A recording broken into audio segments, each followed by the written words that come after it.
Welcome to Cougar Logic, the podcast where women over 35 break free from outdated health myths and embrace a life of strength, vitality, and real science. I'm Isabel, and along with my co-host Jennifer, we'll guide you through the power of carnivore and keto diets, ancestral health practices, and evidence-based strategies to help you thrive in perimenopause, menopause, and beyond. If you're ready to challenge conventional wisdom, fuel your body with what it truly needs, and live stronger than ever, you're in the right place. The content on Cougar Logic is for inspiration and information only.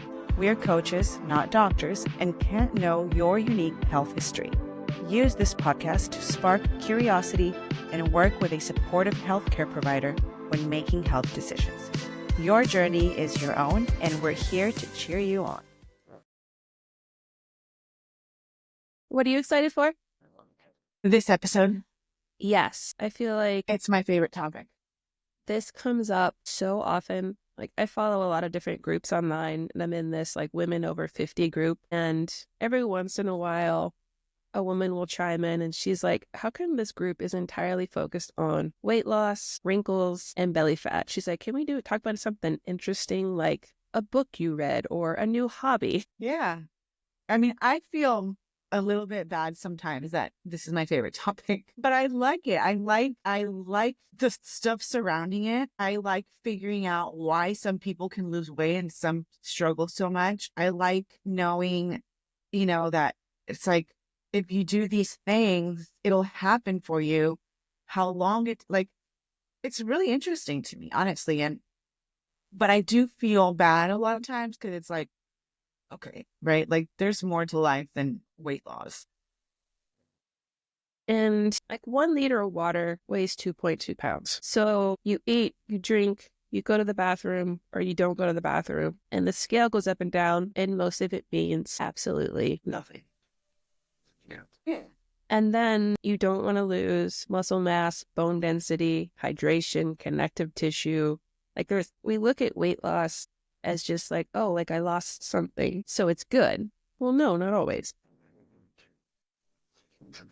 Yeah. Well, and I mean, also when we talk about weight loss, that's not what we are talking about, right? We're not focused on scale weight. We mean like overall body composition, fat loss, at least when we're talking about it. But I do know exactly what you mean because the majority of my clients are like super scale focused. And it's like, I gained 1 pound. And I'm like, when? And no. I lost 1 pound is also kind of like, well, you maybe pooped more today or something, like there's so much to it. And so that's interesting to me. And teaching that to people is fun for me. Do you own a scale and weigh yourself? Yeah. I don't. Yeah, I do, but I don't do it like that. So I weigh myself, I see but also, first of all, it's not a regular scale, it's an InBody. So it tells me everything. And I'm not looking at the weight exactly. I'm looking at everything. And I'm also comparing like, what did I do yesterday? And how is that reflecting here? I don't get sad if I gained 3 pounds overnight.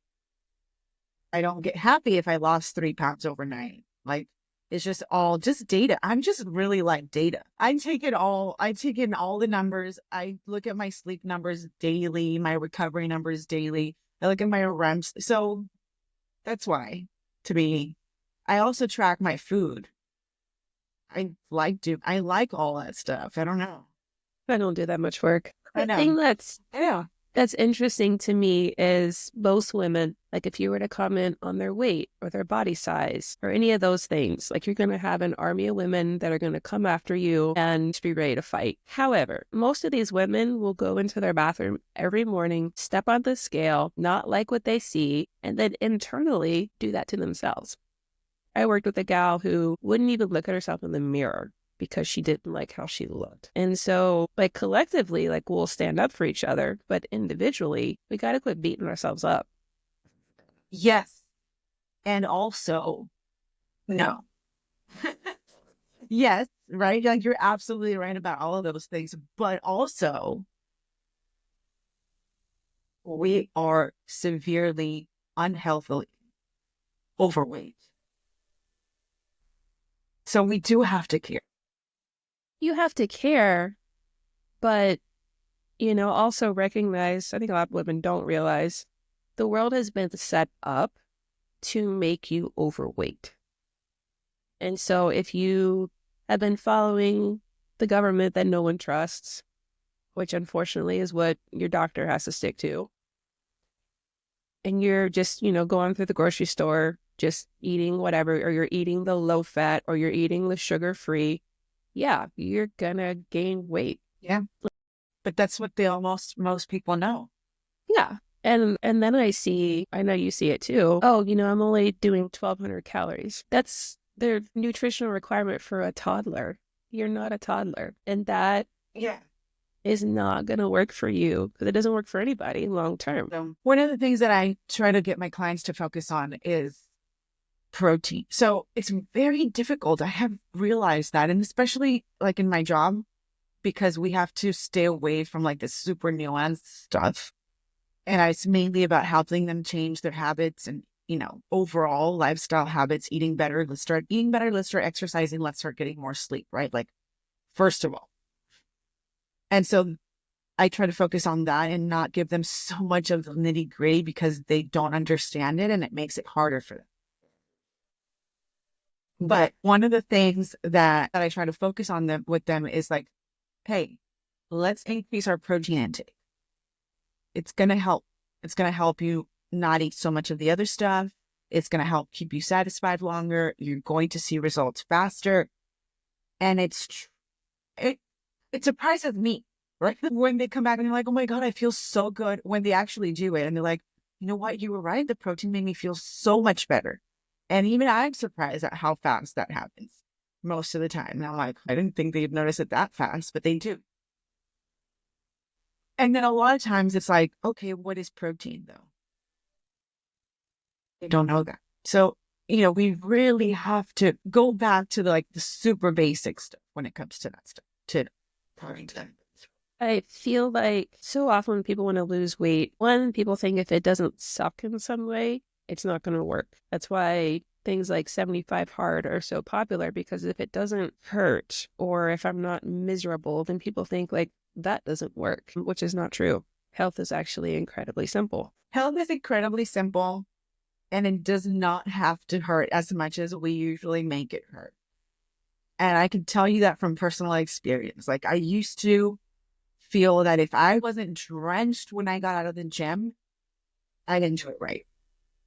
If I wasn't thrown on the floor panting, I must have not done it right. And now that I don't do any of that, I feel better and I look better. Food doesn't have to taste like crap and it doesn't have to be bland. It can actually be super delicious and it's better for you. It just doesn't make sense to me that we would think it has to suck for us to really to do well, because we would not have made it this far as human beings if things sucked. Like, if we didn't like food back in the whatever millions, hundreds of years ago, if we didn't like what we were eating, we weren't going to eat it and we would have perished. If we were having to eat broccoli, no one likes it. No one likes it unless it's fried in butter. Like, we would have died if what we ate and the way we moved had to suck in order for us to thrive. We are the only species, and I'm going to say probably not even like just the species as a whole. It's like our species in America. Because Species specifically, when I went to Europe, the food was real. Like, I didn't see, an aisle of candy at every checkout. You go into a little shop and it was real. Like, even the caprese salad, tomato, basil, mozzarella. I could not recreate that here because we don't have those ingredients. Like, their food was just so fresh and so good. And so, one, we've been sold this idea of convenience. And I think because we're so busy, one, a lot of people have lost the ability to cook. And so they're looking for okay, give me the box, give me the instructions, tell me to just add water. Heaven forbid they throw in the microwave, which in my opinion is not food. Um, because there was this gal, she tried to help her friend, at the grocery store. I'm going to help you eat better. And she hands her a bag of carrots. And her friend says, what do I do with these? There's no instructions on the bag. Yeah. Yeah. Like, they're carrots. You can do all kinds of things with carrots. Yeah. But yeah, I think what you're Tell talking me. about Yeah. protein is we're so focused on restriction and it having to suck instead of, hey, you know what? If you just add more of the good stuff, it by default makes less room for the junk because you're full with real food.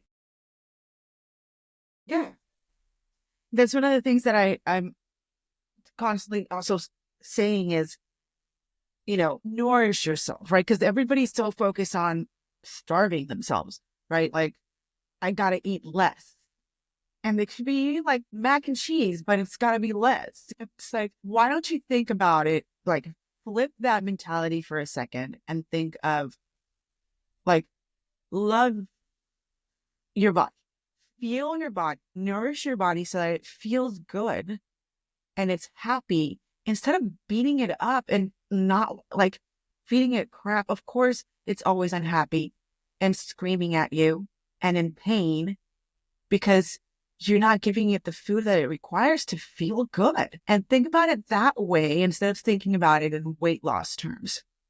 And then when you do that, then your body is going to lose weight on its own because now it's happy. Now it's relaxed. Now it's not inflamed. Now it's not, screaming at you to feed it. But they don't, and I explain this to literally like this to my clients. Like, let's say you go for a walk or you go to the gym or you work out, whatever you do, you had a full day of work, or even you slept a full 8 hours. Your body during those 8 hours worked to clean you out, to detox you, to help you feel better, to fix things.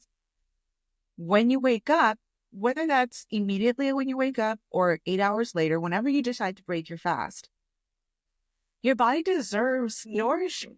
It deserves to be rewarded for the work that it did to heal you, not punished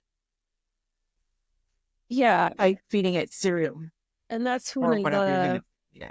I don't know, I want to say lies about this whole, like, it's just calories. Calories are all that matter. The whole if it fits your macros. No, not necessarily. Because we talked about before, biochemically, your body's going to do very different things when you eat Doritos or steak or cookies or, broccoli. Those calories are not all the same. And I don't know about you, but I find that people, just when they switch to a whole food diet, just, cut out the processed, the fast food, the things that everyone knows no one should eat, but yet that's the majority of what's in the supermarket. When you cut those things out, people tend to lose a lot of weight initially just in inflammation. But then they get discouraged because they initially lose a lot of weight. And then they're like, how come it's not continuing? Well, you didn't gain all that weight instantaneously. So don't expect it to disappear instantaneously. Yeah. And also, your body's going to react immediately to the change. And once it feels better, it's going to stabilize. And you need to continue to make changes and improve changes because let's say, for example, you go from eating, McDonald's for breakfast, whatever, like this bad diet. And then you're like, okay, I'm going to eat better now. And now you're eating, chicken breast, rice, and broccoli, right? Initially, you're going to lose weight with that for sure. Eventually, though, your body's like, okay, this is good.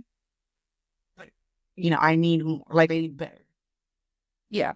And I've noticed that even for us, I think, like, I'm like, how come I do so well, but I still have to continue to do better? Like, everything's great, but now I drink too much coffee. So now I got to cut back on the coffee too.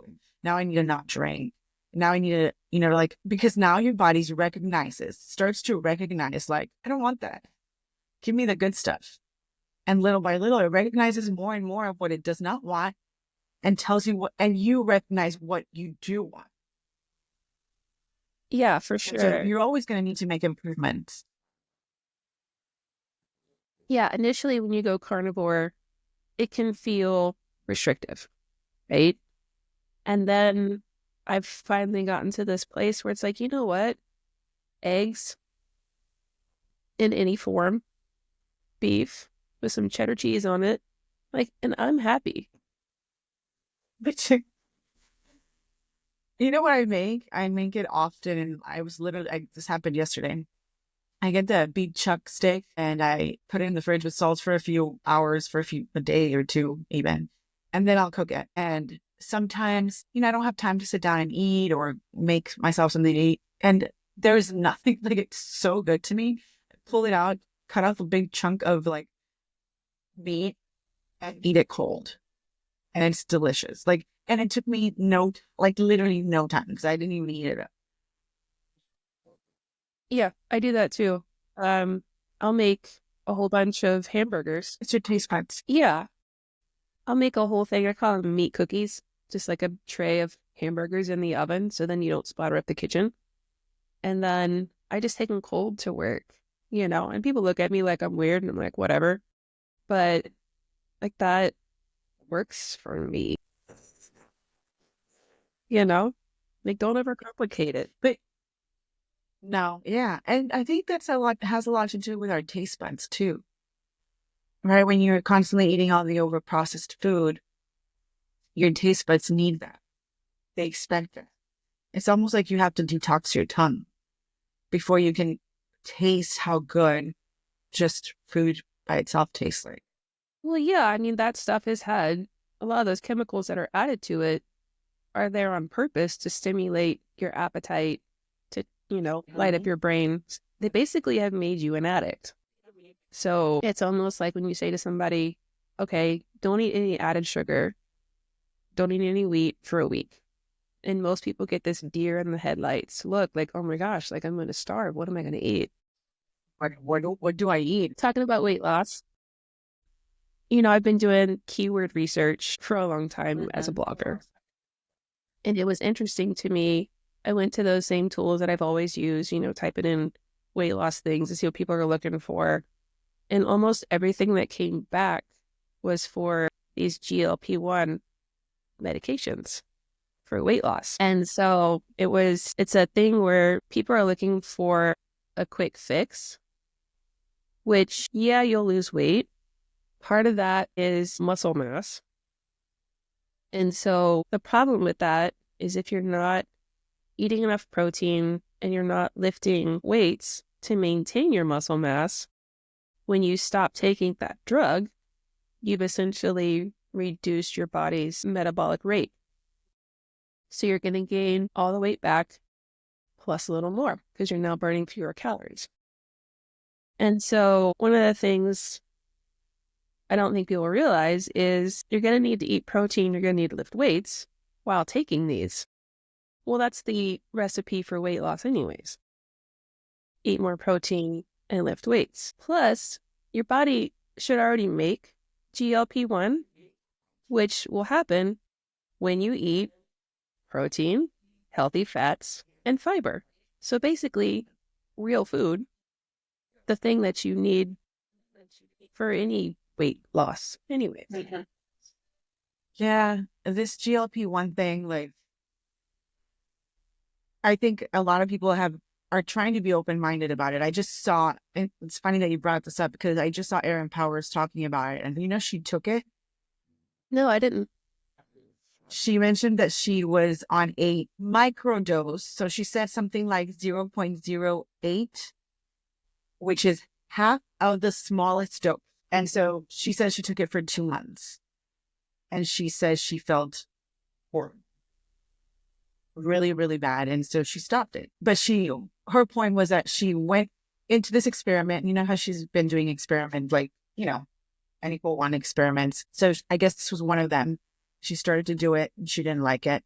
And she says, I went into this experiment open-minded. Like, don't think that I went in there already with a preconceived notion of like, this is bad. No, I went in there, I tried it. I had an open mind and I don't like it. And I don't like it for you. And I don't like it for me. And I don't like it, period. Right. And so I think a lot of people in our space are being trying to be open-minded about it and saying, okay, will this actually help? And I think the answer is yes and no.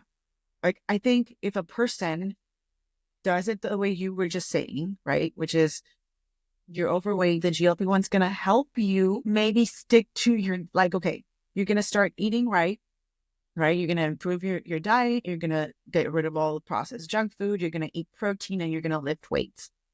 Good. And you're going to take GLP-1 to help you stick with that.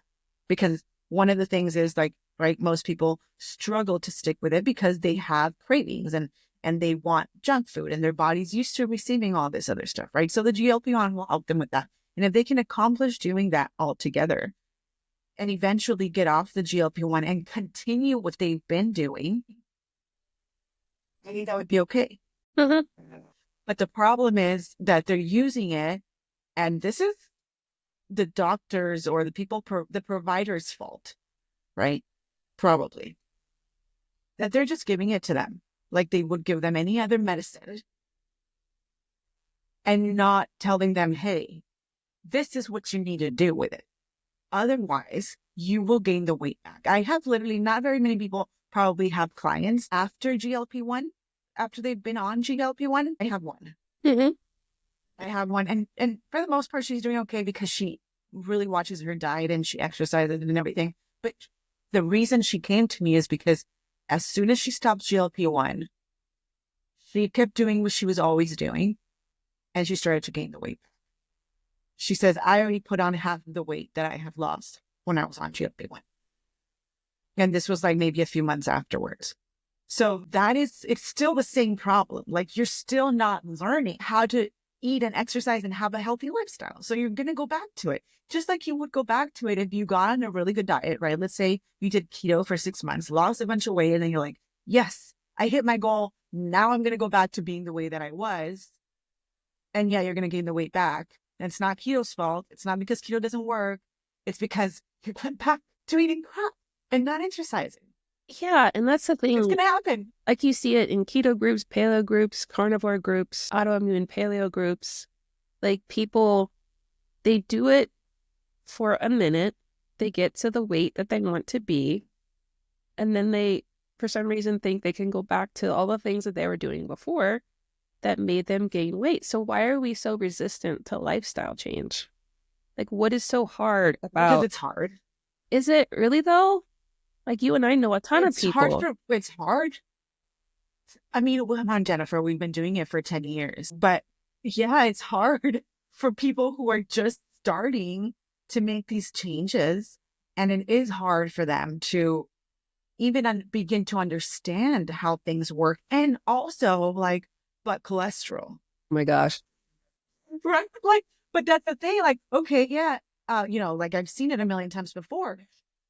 Yeah, yeah, I want to do that. It's going to help. I have lost a lot of weight, but my doctor says I have cholesterol, so I have to cut back on red meat. The thing that helped them, Right. Yeah. And we discussed now they cholesterol have to cut that out. in episode 2. On another topic. Like, yes, we won't get into that topic, but I'm just saying, like, there's all these reasons, so it is hard for them. Yeah. It's And not hard for us. there's so much And it can become easy, but out there, which for one, like when you first make a dietary change, the people that are going to be least supportive are your friends and family because they know the old you. They know what you used to eat. And so they're going to be in your face about it. They're going to be like, no, like here, like just have some. And so a lot of times, like one of the pieces of advice I give people is do what you do, but don't announce it, especially like in those early days where you're just getting started. Like don't make a big deal about it because the people that you would hope would be the most supportive usually aren't. And so, like if you go to a social event, don't point out like, oh, like I don't eat that. Just say, this is what I'm going to have on my plate. These are the things I'm going to eat. And just don't talk about it. because the moment you say, I don't eat that anymore, or I'm not going to be eating that, or I'm on a diet, people are like, what? But if you don't say anything, you just say, no, thank you. Yeah. I mean, nobody's monitoring your plate unless you say, this is what I'm going to do on this plate. Yeah. Hey, look, what do you think about my plate? Right? And it's crazy that eating processed junk is considered normal, but when people switch over and eat whole food, like all of a sudden you're some radical crazy person. Like, how did we get here? Mhm. I don't know. I'm a radical crazy person in my family. Yeah, same. I'm definitely the radical crazy person. But it's cool when, like my uncle, he's in his 70s, and just out of nowhere, he's like, "Oh, I started eating carnivore." I was like, "What?" You know? He said, "Yeah, I was having trouble with like arthritis in my knee." And he's like, "No, my knee doesn't hurt anymore." He's like, "It used to hurt every time I got in my truck, and now my joints don't hurt."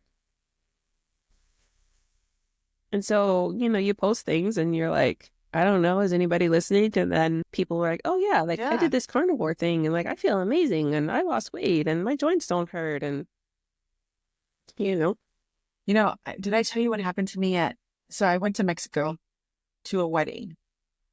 And so there was people there that are from, you know, that follow me on Instagram and stuff like that because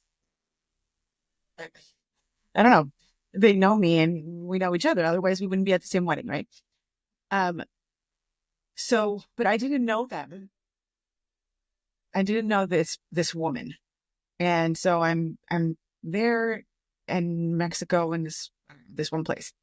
It was a tequila tour place.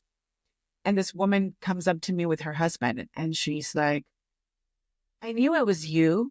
And I'm like, huh? And she says, yeah, we follow you on Instagram. You're Pili Lola. Thanks to you. And I hadn't been posting in like a year because I was just feeling like what you just mentioned, right? Like no one's listening. And she says, yeah, I follow you. Thanks to you, my husband's not diabetic anymore. She says, I'm still vegan, but my husband has healed himself because of this and because we follow you and we listen to what you say and la la. And I was like, I'm in another country. I don't know this person, but wow, like I was so happy and it just literally it made my entire year. And I got back on it because I was like, okay, even if that's just one person in the last 10 years that's reached out and said that to me, that's still more than I would be doing if I'm not posting anything. well, yeah, I mean, because you help one person and then they're like, oh, hey, this is really a thing. Mhm. And then they start to feel better Mhm. and then they share it with other people. So, like, there's this ripple effect.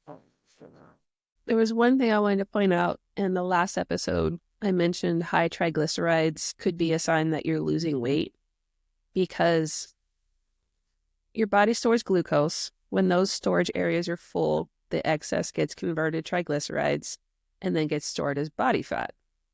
So just because your triglycerides are high doesn't necessarily mean you're losing body fat. It could be that you're just eating too much sugar. Didn't say that last time. And so I wanted to reiterate, like triglycerides are sort of this intermediary between glucose and fat storage. Okay. So, they'll have to go back and listen to our last episode though, to know what you said last time. Yeah, we were talking about cholesterol and, blood Yeah. numbers and how triglycerides are sort of a better indicator along with your A1C. Oh, so triglycerides and weight loss and weight gain. Is that what you were just bringing up right now? Yeah. And then remember we're talking about early puberty. I think it was in Dr. Kate Shanahan's book where she talks about not having enough nutrients. And so I couldn't find it in the book because it's not in the index. But I went and looked online and yes, she has stuff on her website about early Okay. puberty, and there's been an increase in 200% since the 80s for girls having early puberty breast development. 200% increase. 200%. And No then wonder these girls look so much older than they are. for African American girls, the increase is nearly 1 in 4 7 and 8-year-olds showing early breast signs. Is that crazy? That is crazy. So, do you think that early, gosh, I just lost the word. Puberty? Yes, early puberty will lead to early menopause in the long run? In her But I think it was on the link on her website. She was talking about the later you start menstruation, the later you have menopause. And typically, the Okay. later you have menopause, the longer you live. No, I don't want that. No, really?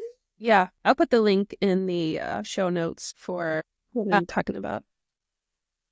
I think I had my, okay, I had my period the summer before I started sixth grade. And that was like a week before I started. Wait, sixth grade or seventh My grade? goodness. I think I was starting seventh. Wait, was it sixth or seventh? Which means I was 12? I was I 12. I was the very So, fortunate one in that uh-huh. I got my period on the very first day of high school. 14 then. Because 15. yeah, like I would have been 15 in November of that year. So I was almost 15. So yeah, like just navigating high school in general, plus that on the first day. Yeah. Yay. That's okay. Oh, mine's worse though, actually. Okay, so this is I want to say I was starting seventh grade. Yeah, it was because okay, so this was my friend from sixth grade had a pool party for all his friends before we went off to seventh grade. That's what it was. So it was the summer right before seventh grade, which means I was going to be 12 or 13 years old.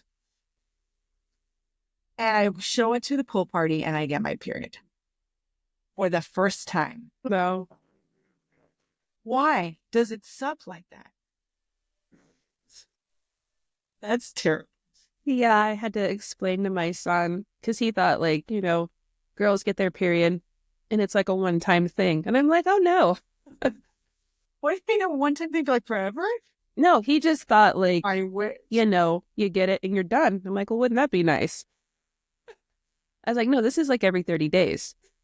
For the rest of our life, not the rest of our lives, but for a significant period of time in our lives. Wow,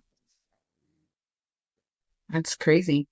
So my son, when he was one, not one, he was little, I don't know, old enough to talk. So okay, he must have been 4 or 5 years old. And he used to walk into the restroom when I was in the restroom all the time, right? That's when I was like, okay, no more of that. Because he would walk in and I was like, and I guess he saw things at some point. And one day I was at Target and I'm buying tampons. And he says, oh, I know what that's for. It's for your blood. And I was like, and I said, oh my God, you're not going to the restroom with me ever again. Like, I thought I was hiding, like, okay, little kid, go over there, and no, he saw everything. I was like, not bad, embarrassing, or just like, you're 4. Stop it. You should not be this observant. It's a thing where it's like, I don't know, like years ago when, people lived on the farm and kids saw animals doing their thing and, mom had the baby like in the house. Like kids were so much more aware of how all of this worked. And now we're like, shh, like, don't talk about it. I'm like, how did we become so sensitive to nature? Anyways, How did we? Well, we're not on a farm. That's why. So, so there was a study where they compared GLP-1 with keto because when you're eating keto, you sort of take the GLP-1 out of the equation and that your body no longer has to rely on the GLP-1 to metabolize glucose. So you bypass a person's naturally impaired GLP-1 secretion. And so when they compared keto with GLP at 2, 3, and 6 months, people on a keto diet lost more weight, like a mean weight loss, than the people taking the GLP. wow, really? Yeah. So at 2 months, it was 8.9 following keto, and the weight loss was 7.8% for GLP-1, 11% mean weight loss for keto, and 6.2% mean weight loss for GLP-1.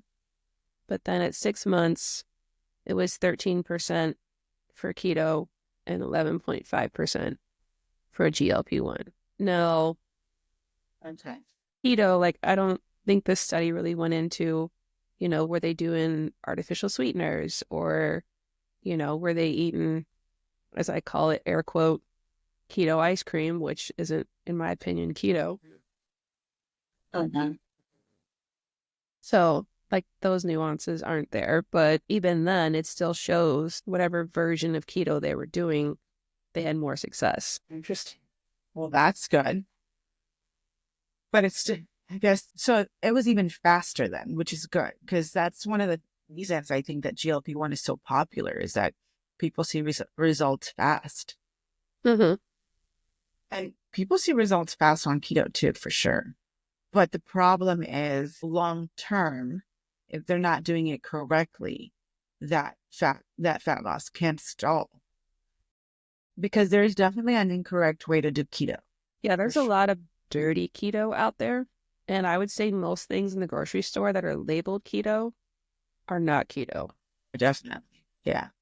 That's where, because I've heard a lot of people who say things like, keto worked great for me for a while, but then it didn't anymore. And we go back to what I was saying earlier, where you need to tweak your diet, constantly improve your diet. A lot of people start off keto, happened to me. We start doing keto and it's not the best, right? Like it's as long as it says keto on the label type. Mhm. And eventually that'll work at first too. And eventually you're gonna need to make improvements. So it's not the keto diet isn't working.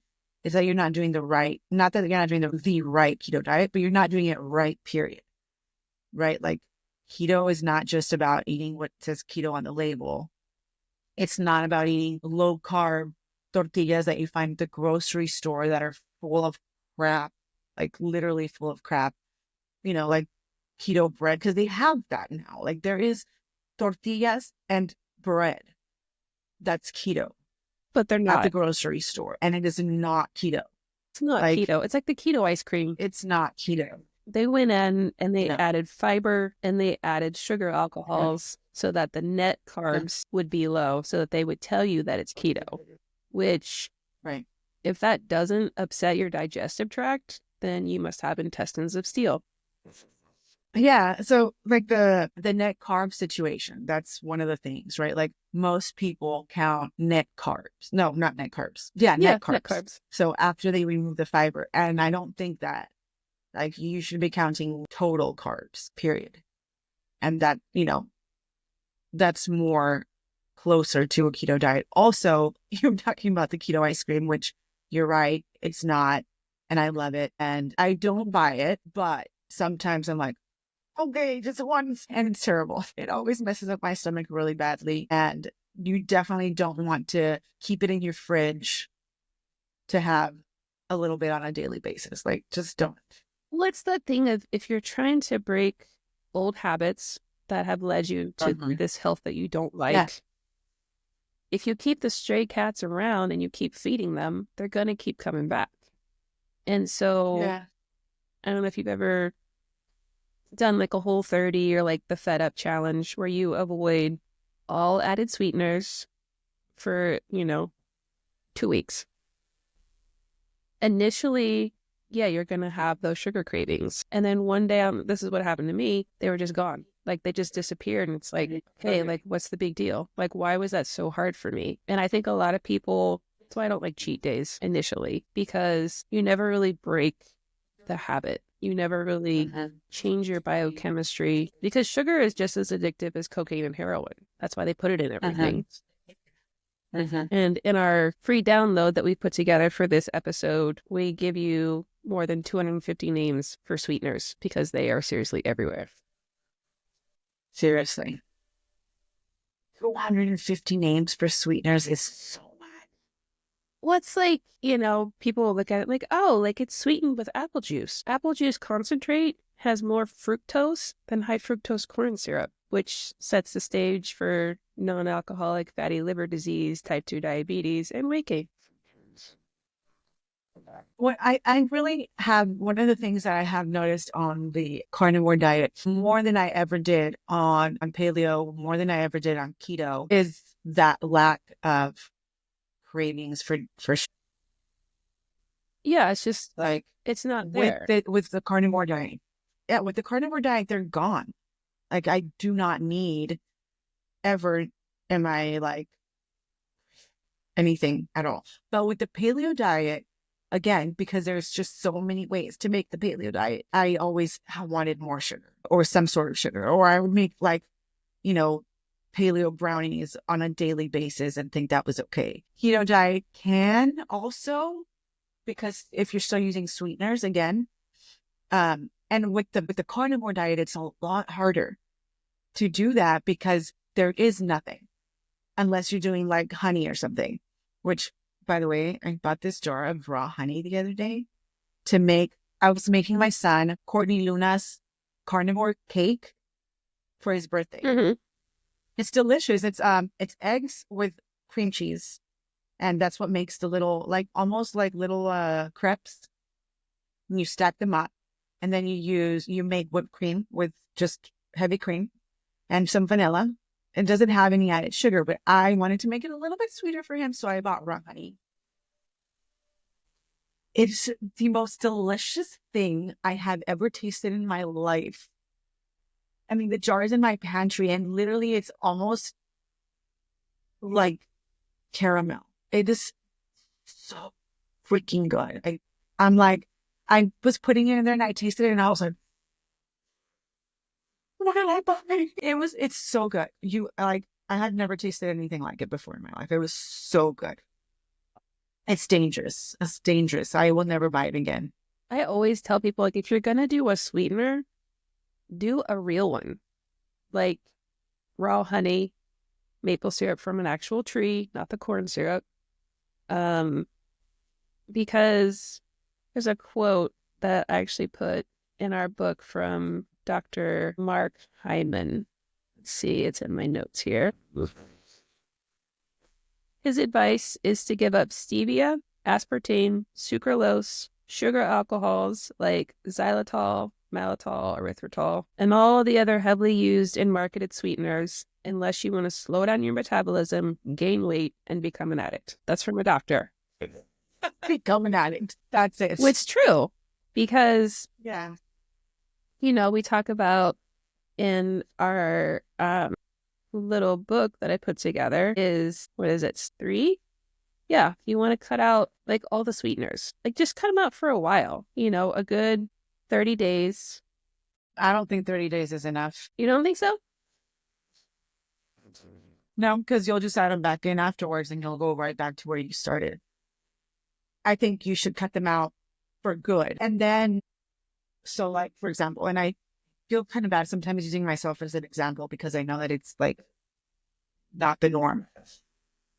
But you cut them out for good.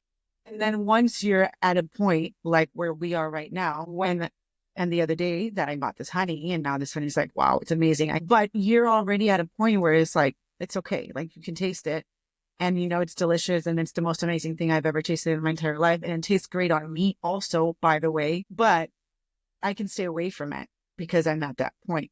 For 30 days, cutting out sweeteners does nothing but make you wait 30 days. See, I feel like I think after my whole 30, which I did the original version, they've sort of dirtified it since 2014. Yeah, they sold themselves out. They did.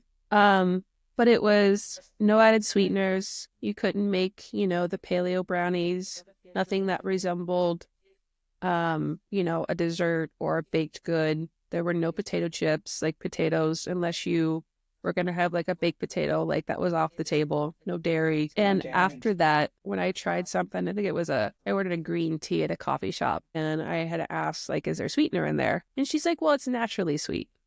And I didn't really think more about it until she hands it to me and she had put sweetener in there. And I was like, oh dear God. And so from then it's been,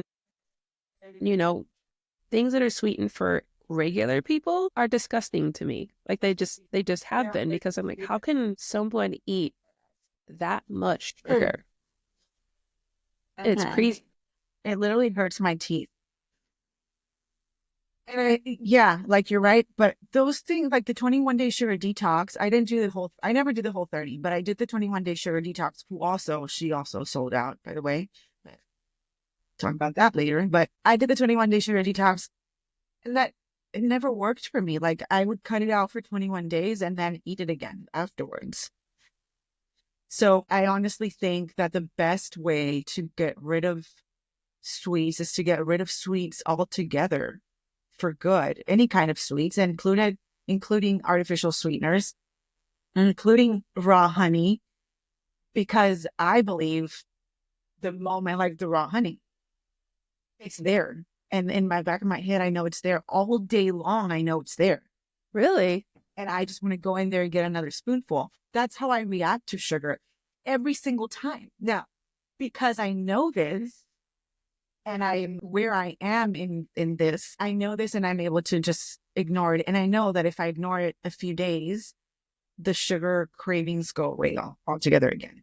But in that moment, if I have a spoonful today and then I have a spoonful tomorrow, I'm going to want a spoonful the next day.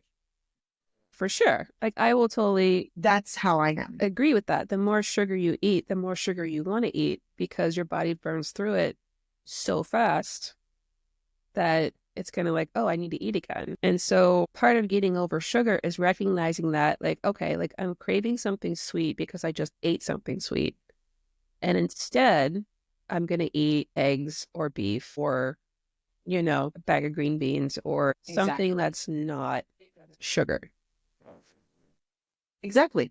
And that's how I'm able to handle it now because I know everything all of that, what you just said, right? Like, I know that I recognize that the reason I'm having this craving is because I had it.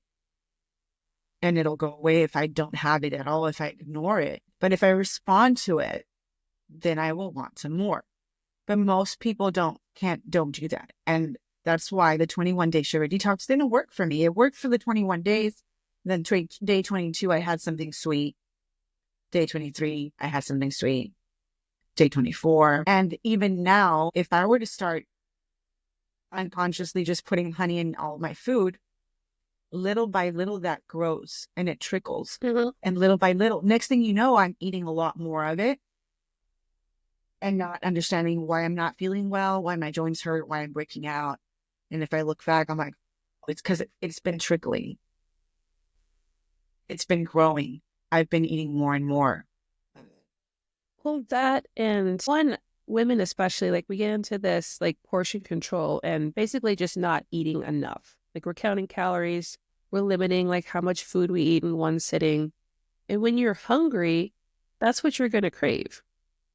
That's when all the poor food choices happen is when you're starving and you're hungry. And Yeah. so, like people ask me like, oh, like what should I have for a snack? I'm like, if you need a snack, your last meal failed you. Yeah. You didn't eat enough. Eat more, and then you won't need a snack. And then we also overlook the role that cortisol plays in this whole weight loss thing. Because when cortisol is high, your blood sugar is going to be high. And so you're trying to teach your body how to use stored fat for energy, but you're working out too hard. The intensity is too high. You don't give yourself enough breaks. You're not sleeping. You're not eating enough. And so you've got this internal sugar system that's essentially sabotaging your willpower to control these sugar cravings. Sure. Yeah. Basically. And sleep is plays such a crucial role. Let's go over the 6 steps that we want to give everybody because what time did we start? We're an hour 10:30? in. We're an hour in, and I'm sure we could go another hour, but I don't know if we want to keep it to a certain time limit from now. Think about keeping it to a certain, because I know that we can go on forever. I do want to make sure that we give them the 6 steps that we talked about and that we get a chance to talk about each one individually. Yeah. So Like, I don't care how long you this have is. sleep. So. Okay. Yeah. Me neither, but no. In case. So I saw that you put sleep as the first step, which I agree with completely.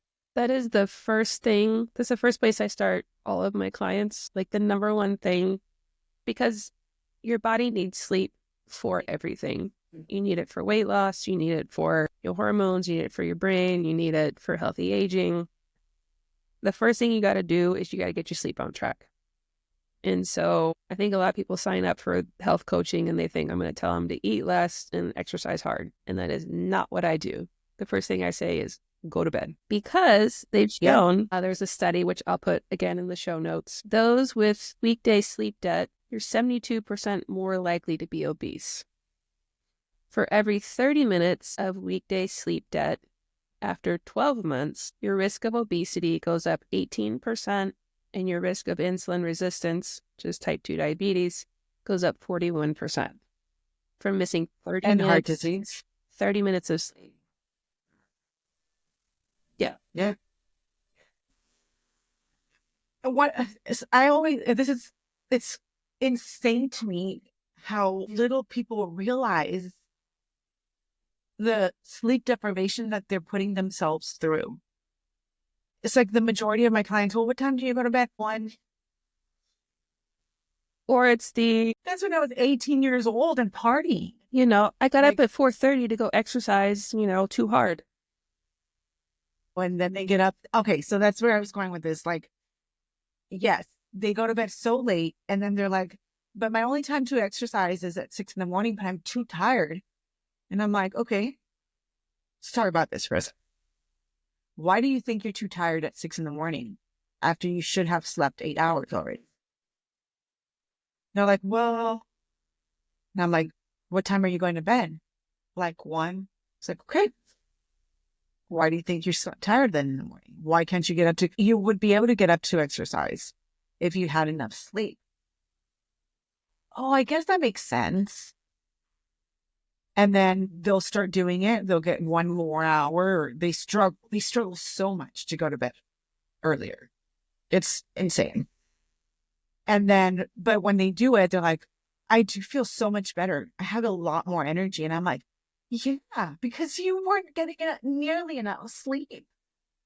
I don't understand that at all. It feels so good. Just It's like our buddy Chris says, going to bed early is like sleeping in. So I don't know what time you go to bed, but I'm usually in bed like 8:30, 9 o'clock. I'm in bed 8:30, 9 o'clock, but I don't go to sleep until 10 because I like to read. So I'll read between 8:30 and 10. But to be fair, very often I fall asleep with my book here by 9:30. So my husband comes in and he's like turning the light off and moves my book. I'm already out by 9:30. But my intention is to read until 10. Yeah. And But then it doesn't happen. yeah, my alarm goes off at 5:30 and I usually leave the house by 7. Mine goes off at 6. So yeah, we're getting about the same I amount. used to get up at 5, but I don't like it. No. 6 o'clock's good for me. Yeah. I usually finally get out of bed about 6. But yeah, I mean, it's a cycle. It's a little trickle effect, right? You don't sleep enough, you're too tired to exercise, and you're hungry and you want more sugar. Yes. So, and it's just like a constant little cycle. It all goes together. Make one change. Suddenly you're going to bed earlier. Next thing you know, you get up earlier. Maybe the next day you get up earlier and you exercise. And maybe the next day it's a cycle. Yeah. They've shown It's like, that when you I just picture the little arrows like that. Yeah. One thing leads to the next. When you don't sleep, you're going to have cravings for junk food the next day, which is then going to make you not sleep, which is then going to make you gain weight, not sleep, crave more junk. And so it's just this vicious cycle that you're talking about. Yeah, absolutely. It's just constant and constant. And also, testosterone is known to be like a male hormone, but women, we all have it and we absolutely need it. And I read that, so when we wake up in the morning, our testosterone is, and not just for us, but for men. I guess I read it mainly for men, but I'm assuming it's the same way for women. Our testosterone is topped. Is at the highest that it's going to be all day. By the time you go to bed, it's already dropped off a little bit and it comes back. When you wake up again, if you've gotten enough sleep, it'll be topped off again. But if you don't go to bed on time, then it doesn't get a chance to refill all the way. and you're starting the day off with low testosterone already, and then it just keeps diminishing over the day, and then you go to bed late and it doesn't get topped off once again. So now you're starting at an even lower level, and next thing you know, your testosterone also really, really low. And it's necessary for women too, to build muscle, to have a good mood, to be in good shape and not be starving. We need testosterone. And if we're not sleeping, we're not topping that off. True. And And every day we have less and less.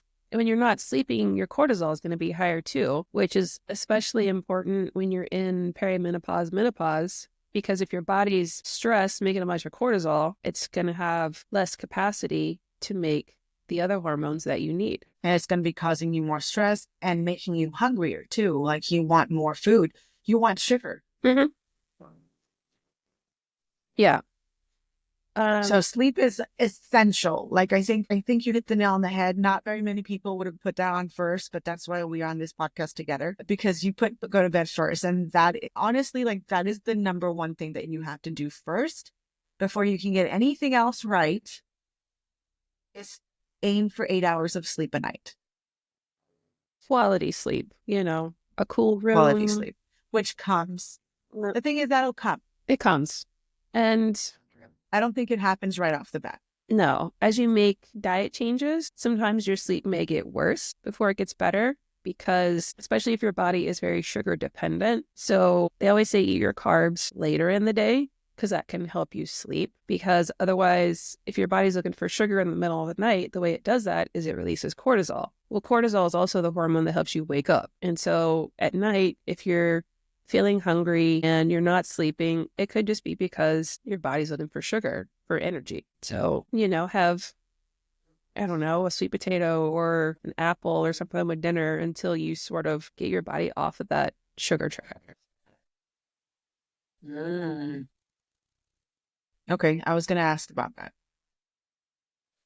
Yeah. So that's why when you said until you've gotten your body off the sugar track, cleared it up more for me. Yeah. Yeah, because it takes about a month for most people of consistent, like paleo style eating for your body to remember how to use stored body fat for energy. And that's being consistent. There's no Saturday cheat days where I'm going to go, have the pizza and the ice cream. And if women can carry a baby for 9 months, you can eat clean for 30 days. It's quite a comparison, Jennifer. Right? But I'm making a point here. That's hard. 30 days of eating real food. Yeah. What I found is I enjoy food more when it's not on a starchy canvas. Because, let's be honest, the starches, nobody really craves them by themselves. It's the fat, sugar, and salt that we put on them to make them tasty. So when you get... Yeah. Let's have a sweet potato, a regular potato, a baked potato. By itself, good. Oatmeal with just water? No, you want butter and sour cream and cheese and salt. That's what makes it good. So put that on meat or something. I don't know. But yeah, this potato by itself is not good. Rice by itself is not good. Nobody wants that. You want to put fat in it too, and that makes it good. Mm-hmm. Yeah. So just skip the blank canvas and just eat the other things, and you'll discover food has so much flavor. It doesn't need all this extra. And another tip that I like to give people about eating is specifically towards eating more protein, but in general, really, let's say you go to a steakhouse and you order steak, sweet potato, salad, right? All those things come with your plate. And most people will take a little bite of each or start on the potato first, and then they get full and they don't finish their steak. So instead of doing that, let's say I'm not going to tell you don't eat the baked potato, don't eat the salad. Eat them. But eat your steak first. Finish it off. And then start eating the other stuff. And you'll notice that there's a good chance you won't finish those other two things. Mm-hmm. And without having made a whole lot of effort and without actually having said, I can't eat that, you already started cutting down on it because you focus on the stuff that your body actually needs. By the time you get to the other ones, you're kind of good. Mostly good. Yeah, I agree with that. I mean, besides, like, who likes, well, I mean, you like cold steak, but I don't like cold steak. I love it. It's so good. I love it. And if it's fatty, even better because it's got that cold layer of fat on it. So good. Go on. Sorry. No, Yes, no, I no. love Like, cold this is steak. good for people to hear because women don't typically talk this way. They go and they order this big salad with like, 3 ounces of chicken on it. And then, they're like, how come I'm not losing weight? Well, because you put seed oil dressing on it. The fatty acid composition of that chicken is like seed oils, and you didn't really eat what your body needs to thrive. Yeah. You filled up on lettuce I and did not eat any protein. like I'm gonna be hungry in an hour if I eat that. That's not gonna fill me up. Yeah. But then it goes No, it's along with the like, oh, I'm starving, so I'm losing weight. No. I know. Oh, that sucks. All right. Let's move on to step 2. Skip the junk food. Okay. Well, I think we've talked mostly about this already. About skipping junk. Yeah, but I don't know that everybody knows what junk is, because you walk through the Okay. store and there's some tricky Sure. marketing out there. They put it in a green box or they put it in a brown box to make it look Or they put a natural. little green flower on it. A little leaf. A little leaf. Or, it says like, non-GMO project verified. That doesn't mean it doesn't contain Roundup because most of these things are sprayed with Roundup just before they pull them from the field. Your grains, there's no such thing as gluten-free PS, your seeds, your nuts. And why that's a problem is Roundup affects more than half of your gut microbiome. And they know if you take an overweight rat and you do a fecal transplant, meaning you take the feces from a thin rat and you insert it into the overweight rat will lose weight because the microbiome composition is changed. So there's different species of Ah, bacteria that do I different wonder things. if we could do that with humans. They don't allow fecal transplants in the US, but evidently they do in Australia. Oh, So, so they allow fecal transplants in Australia and humans? I think that's what I've heard. Yeah. Okay, does it work? I don't know. I've never really researched it or sought it out. That's interesting, though. But I mean, you think about it, like you and I have talked We could do before, fecal transplants instead of GLP. right? I don't know how many people would be on board for that, but I mean, like basically, like all this stuff comes down to is just remembering how to live like a human. Like the modern world, we're not living like humans anymore. You're surrounded by fake food and artificial light and too much stress. And you're like, how come I don't feel well? You would change your pet's diet or you would give your fish, a clean tank. So, like, why not yourself? I love that you said that. I had this one client one time, and I mean, she's great, actually. This woman takes care of herself, eats well, exercises, and everything. But we were talking about reading ingredients lists. And I said, yeah, she didn't do that. So we were talking about, why she should learn to read ingredient lists. And she's like, oh, like what I do for my dog's food. And I was like, yeah. I said, you read the ingredient list for your dog's food? And she says, yeah, I make sure that it's good quality food. I said, okay, but you don't do that for your own food. And she said, well, no. And I was like, does that make sense to you? No. I just realized, and I was like, yeah. I mean, you check the ingredients list for your dog's food. You should be doing it for your own food as well. For sure. That's so interesting. A lot of people are crazy about what they feed their dogs or their pets. They don't think about what they're feeding themselves. It's weird. What's that? I don't know. Like I always say, people are so plugged into the matrix, as in like what society tells them and what the media tells them, that they're so trained to look at the nutrition facts and then they stop there, which the nutrition facts are a guide. It can be useful, but They can, definitely. when you look at the ingredient list, I mean, for example, most people will say, okay, like I'm going to go to this restaurant and I'm going to order like a grilled chicken breast. for example, most of these fast food restaurants, if you go and pulled up what's in their chicken, there's like 40 ingredients in a chicken breast because they Wow. inject it with all these flavor enhancers and whatevers. And so, No wonder it's tasty. yeah, I mean, they make Chicken's not tasty normally by itself. you in, no, like a plain chicken breast with just, It has to be marinated and like, you know, for it to actually like taste good on its by itself.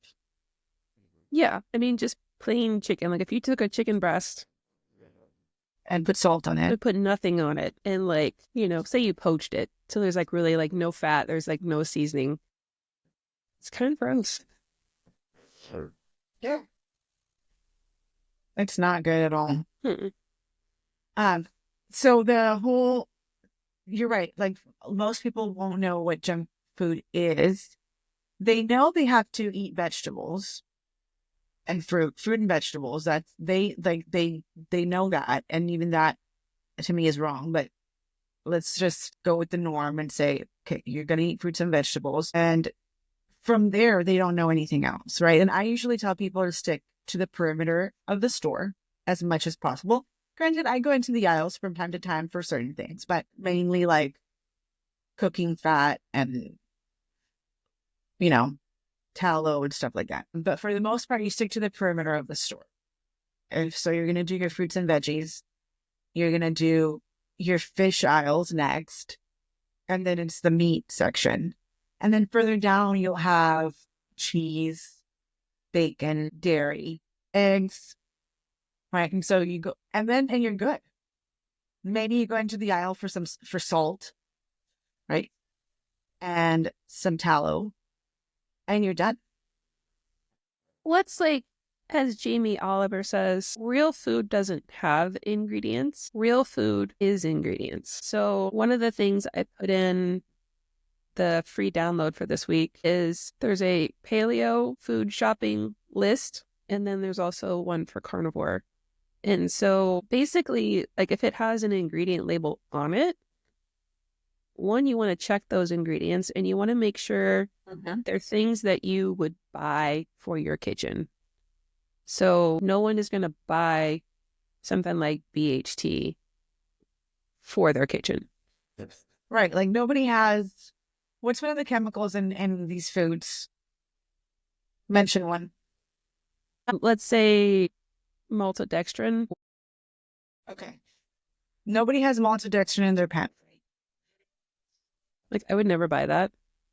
You're not going to put maltodextrin on your cook. You're not going to use it because it's not an ingredient that you would buy. So what's an ingredient that you would buy? And that's what you want to be in, you want to be in your food. One of the food items that I do like to buy is mayonnaise. And I buy the Primal Kitchen mayonnaise. If you look at the Primal Kitchen's mayonnaise ingredient list, it says eggs, avocado oil, rosemary, and sea salt. I can literally tell you right now, I haven't even looked at the label in months or years, maybe, what's in it. And that's what you want ingredient labels to look like. You want to know exactly what's in it. You want to know what's in there. You want to be able to recite the ingredients because you know what they are, and it's not a lot of them. It's something that if you had to go into your kitchen and remake it, you would have those ingredients and you could do it. And so where a lot of people I feel like get into trouble with ingredients is for so many years it's been drilled into us, whole grains and grains. And basically the food pyramid was 6 to 11 servings a day. Most people, especially if you're in a place where you're trying to lose weight, you may not have the insulin sensitivity for those sorts of foods. And really the only way to see how they affect your blood sugar is to do like Rob Wolf says in his book, Wired to Eat. You get up in the morning and you have 50 grams of just whatever this particular food is. And then you test your blood sugar repeatedly afterwards. And I remember he said he and his wife did this with oatmeal, which I hate oats. But anyways, he says his wife's blood sugar went up and then came back down. His, however, went up into the diabetic range and stayed there for hours. Wow. And so there's these individual differences that we tend to overlook, you know? Yeah. I hate it that food is often, or oats are often touted as like this health food, which we originally grew oats to feed horses. And so in times of famine, people figured out, oh, hey, like I can eat these too. And it's like we spoke about before, it's essentially, famine food in that, do I want to be hungry or do I want to eat oats? Eat the oats, you don't feel hungry, but it's not necessarily nutrient dense. Like any grain, they're going to have lectins, which are going to be hard on your intestinal wall. They're going to have phytates, which are going to bind to minerals and prevent your body from absorbing them. And then they're a carbohydrate, which is going to, essentially be sugar when it metabolizes. So, And we go back to the same thing that I said about broccoli, and that we said about potatoes. They're not even good by themselves. You have to add sweeteners or fruit or something to make it palatable. What makes you think God wanted you to eat food that doesn't taste like crap shit? That tastes like crap shit. I don't think He wanted that for us. no. So, that's not what He wants us to be eating. And so, like, you're going to do much better in terms of like blood sugar regulation and not having like sugar cravings. Start your day off with some protein, like animal protein, not these protein bars, not protein shakes, because when you chew, it sends a signal to your brain that you've eaten something. And so you get this protein. Oh, smoothies. I hate smoothies. That's not it. And so people are like, oh, like I added my protein. And I'm like, but did you get it? Plus, there's usually I hate smoothies. all these gums and these artificial sweeteners, which will make you gain weight and be diabetic, added to most of these junk protein powders. Like, just makes no, and these smoothies, they put like a banana, berries, and they're literally, it's a sugar bomb, just like the acai bowls or acai bowls or whatever that is. Yeah, I mean, you It's might just as a well bowl drink of a sugar. Coke. It's the same thing. Fructose is fructose. Mm-hmm. They're bowls of sugar. That's all that is. Even if you add a protein powder to it, like you're still getting a whole bunch of sugar in that. I hate when people have that for breakfast. My mom actually was pre-diabetic for a while, and she's not anymore. And she's very much like, keto carnivore-ish now, but very lenient, I guess you could say. But one of the things that she says really helped is that she stopped drinking smoothies for breakfast. Yeah. That was my suggestion, of course. But Mom, don't eat smoothies for breakfast. Eat eggs. Okay, I'll have an egg and a smoothie. And I'm like, no. Have 4 eggs and no smoothie. And so that started to change for her. She's not pre-diabetic anymore. And that's the thing is like these women, they're like, okay, I'm going to have like 1, maybe 2 eggs. You're like, no, I eat like 4 or 5 and then I put butter on top. Yeah. So it tastes better. Yeah. Well, it just fills you up, and then you have energy and you go through your day and you don't get hungry. I have mine scrambled with ground beef. Mm-hmm. So good. And salty. Mm-hmm. I'm starving. I think I'm super hungry, actually. I keep imagining these meals. No, let me hop off here. I'm going to go eat myself. Cold steak. Yeah, but yeah, they're afraid to eat eggs. My sister says like she just doesn't enjoy them very much too. And I don't know what that is. So many people don't like it. I mean, I Or get that they don't trying think to have a little bit of like a sulfury smell, but even no. then, yeah, like how a hard-boiled egg smells. Kind of smells like... Yeah, well, hard-boiled eggs, but not like scrambled and stuff. Yeah. She sends me these, my sister sends me this reel, and it's like this girl, me trying to eat the 6 eggs that people are recommending, and she's like suffering with her boiled eggs. And I'm like, well, one, yeah, boiled eggs by themselves are not that great. You gotta add some salt to it and stuff. But also, like, why? Like, why do they struggle so much to eat eggs? They get bored. And there's so many different ways to make them. For sure. I mean, even if you An have to, omelet. even if you have to devil them, with little avocado Mhm. oil, mayonnaise, and little mustard, whatever, That's silly. they're so good. Like you could eat 6 eggs, no problem that way. No problem. Like if that's what you got to do it. Mhm. You know. Yeah. Yep. But But anyway, there's tons of research out there linking protein to weight loss, as we talked about when we first started this episode, is, just add more protein. And I feel like, one, like they've that's shown, step 3, by the way. yes, most women don't eat enough protein. So, I mean, at least 100 grams, which also gets confusing for people because people think, okay, like I'm going to weigh 100 grams on a scale. And that's not what I mean, because 100 grams of protein. one egg has 6 grams of protein. If you have 8 ounces of 85% fat or lean hamburger, that's 58.8 grams of protein. A 1 pound ribeye has nearly 77 grams of protein, but it also has 121 grams of fat, which makes it like the perfect keto carnivore food because there's more fat than protein, as opposed to an 8-ounce chicken breast. If you eat the skin, 62 grams of protein, but only 16 grams of fat. So there's not very much But fat what about chicken thighs? to keep you full. I didn't look that one up. Chicken thighs have more fat They have a little bit and more. a lot of protein. It's They not, have more fat and they have a little more protein too. I mean, not more protein, but the ratio is a lot better yeah, there's than the more breast. nutrients in chicken thighs just because it's dark meat. But even then, it's not ribeye fat. No, no, no. I mean, it's still not going to be better than a ribeye. Just better than chicken breast. And most people don't eat chicken breast. Like you mentioned, most women do not eat enough protein. The majority of the clients that I have, when I ask them about how much protein they eat, those who know will say about 70 grams a day, which is nothing. Mm-mm. It's nothing.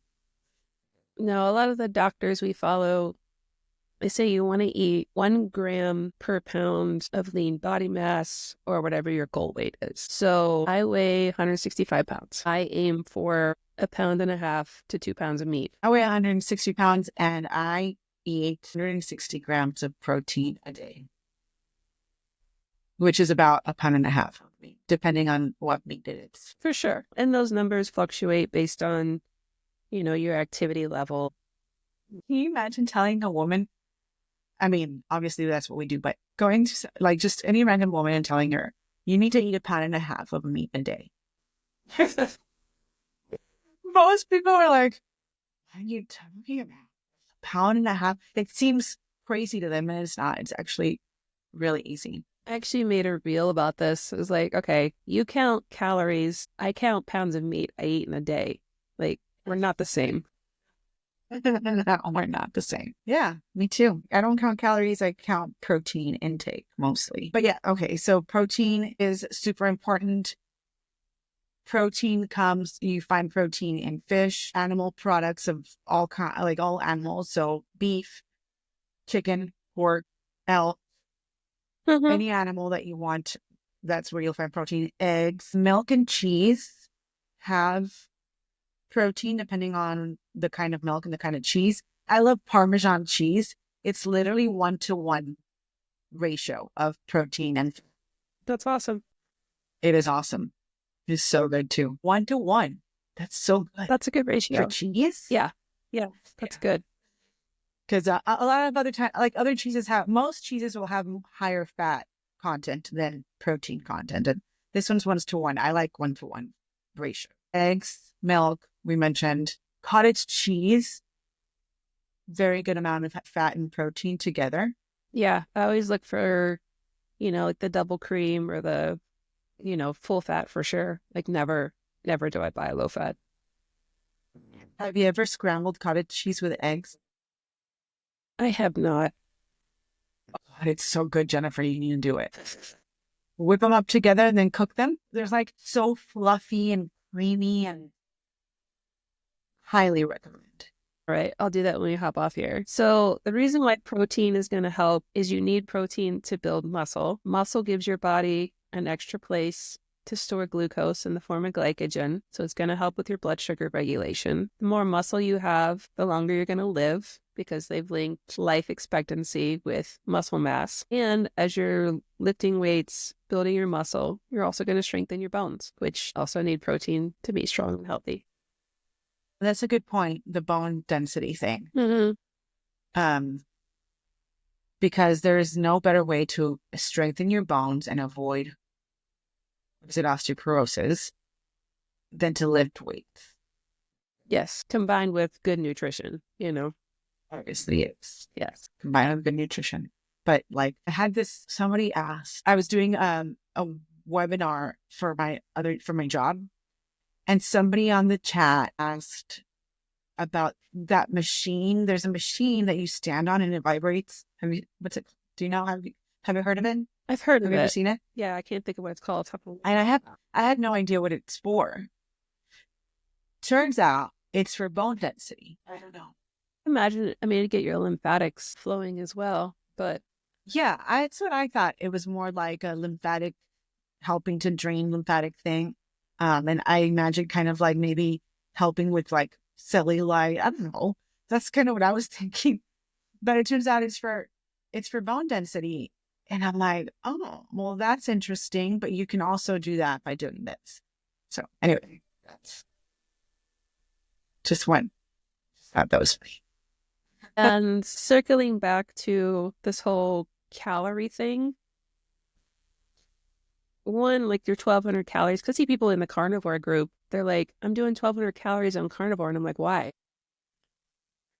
Like you're starving. Like that's not going to work for me. That's going to blow up in your face because you're not eating enough. When you restrict your calories drastically, one is going to be a stress to your body. So it's going to make cortisol because it's hungry. It's looking for something to eat, which is going to give you higher blood sugar. Also, when you restrict your calories for an extended period of time, your hunger signals are going to go up. And your hormones that tell you you're full are going to go down. And this is why the calories in, calories out method of weight loss doesn't work for anyone long term because no one has enough willpower to overcome that hormonal cascade that you've set for yourself. Because your body doesn't want you to die. And so when you're going an extended period of time and you're not eating enough, it starts shutting down things that it doesn't think are essential. And it's going to ramp up, these hormones like, okay, like you need to eat. Like we're going to tell you you're hungry. Make you hungrier. Yeah, we're going to make you hungrier so that, fool, you will eat. Yep. Basically. And then you're doing that by eating the wrong foods that are only going to make you want more of those foods. Yeah, because they put, low calorie on garbage, essentially. That's not going to help you lose weight. Because, like those little 100-calorie packs, like seriously, like that's not going to fill anybody up. No, nobody eats just one of those. That, and like you go into nature, people, I think we've just forgotten that we come from, living in the great outdoors. Name an animal out there that's restricting how much they're eating on purpose. No, because they're gonna eat. So they're eating real food. They don't have unlimited access to food the way we do, right? So let's talk lions here, because obviously, like rabbits aren't eating what we are eating. Lion goes, lion goats and eats goats. The lion goes and hunts an animal, and they eat it all immediately nonstop within what, a day or two? Mm-hmm. Leftovers, whatever they don't eat, then other animals scavenge. They don't, for one, they can't preserve that animal. I don't know if they would care if it's spoiled, but they can't preserve it. So they have to eat it all in that one. And two, they don't know when they're going to eat again. So they have to eat as much as they can, feast and fat. We have food, well, what we consider food, what humans consider food, which is everything, on every corner. Unlimited access to food. There is no famine. Mhm. We have unlimited access to food, anything that we want at any time of day. We have that access. That's why we that's why we humans do need to limit ourselves. We wouldn't naturally on it. Like you're talking about calories, and you're absolutely right. We would not be counting calories if we were living out there. We would also not be worried about eating an entire beehive full of honey. We would eat it instantly, see it, grab it, eat it, fuck the bees, right? I mean, because how often are you going to come across a beehive full of honey? Exactly. Exactly. Here in real life, the way we live, we don't have that problem. We can go buy a jar of honey at the store. That's why we shouldn't, right? It's from how we used to live to how we live now. We have unlimited access to food. So we do need to limit ourselves and learn better eating habits.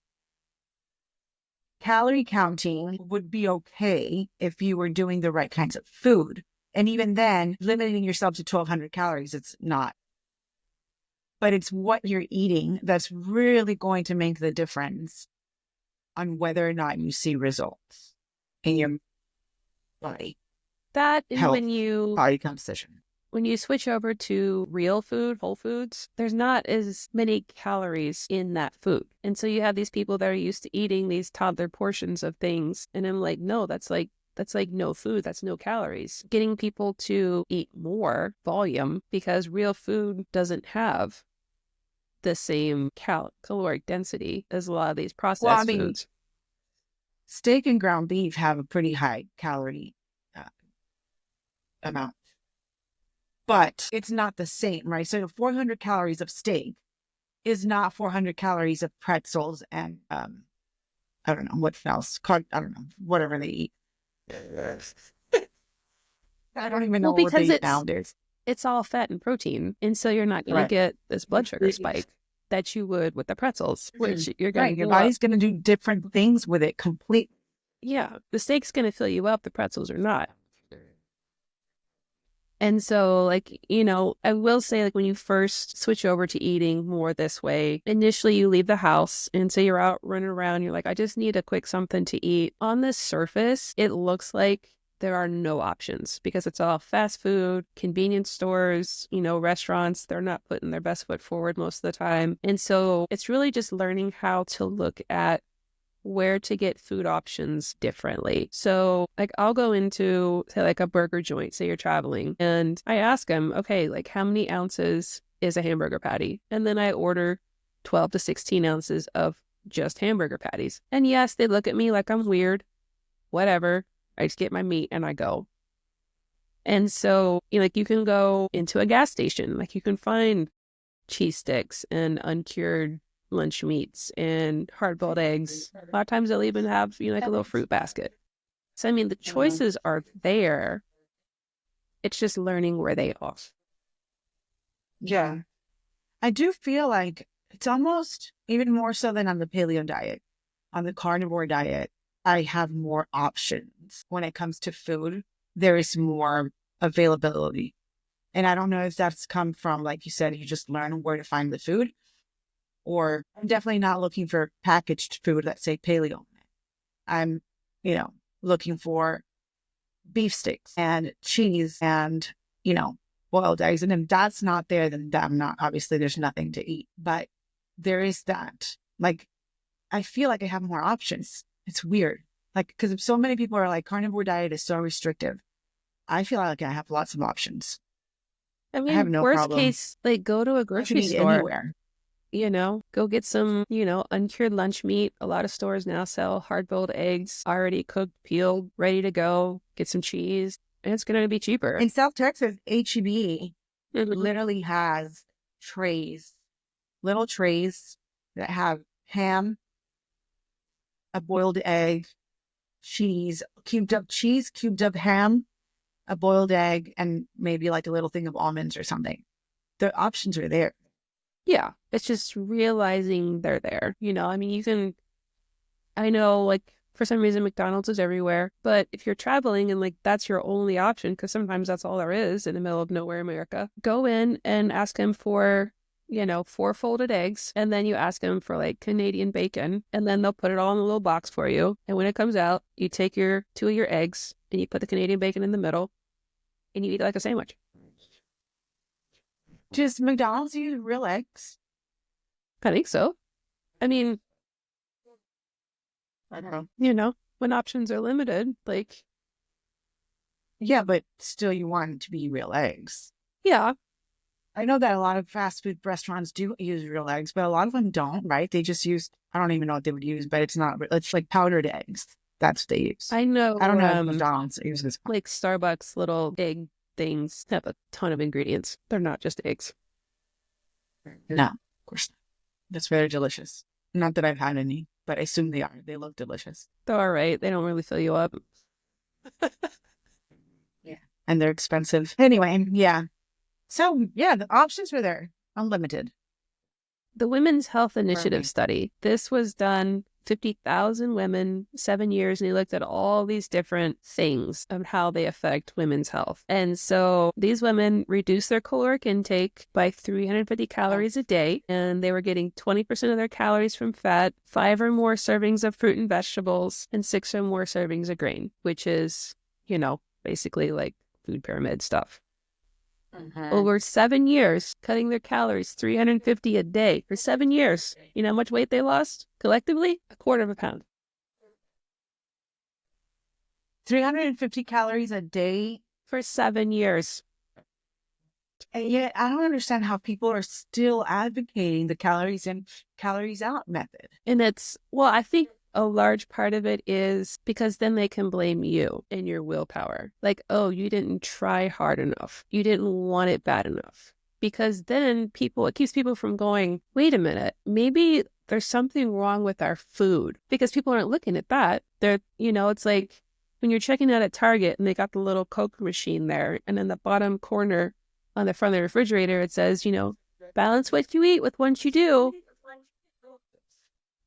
As if you could work off the negative effects of drinking a Coke.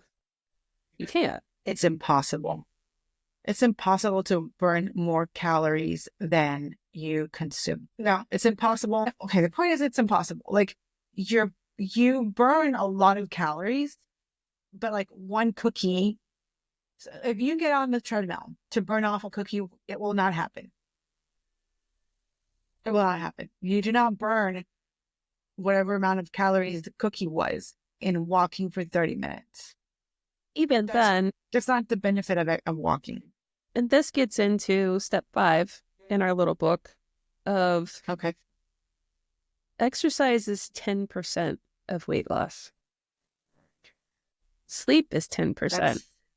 The other 80% are your food choices, and not necessarily the quantity. It's the nutrient density and what you're eating. And so, people think like they're going to work off their cookie. We've been trained to, go hard, go long, like you got to really beat yourself up to earn that cookie. Well, the problem with that is most people, when they're doing that, they're trying to burn fat. Like, oh, like I have burned all these calories, so I've lost all this fat. Well, no.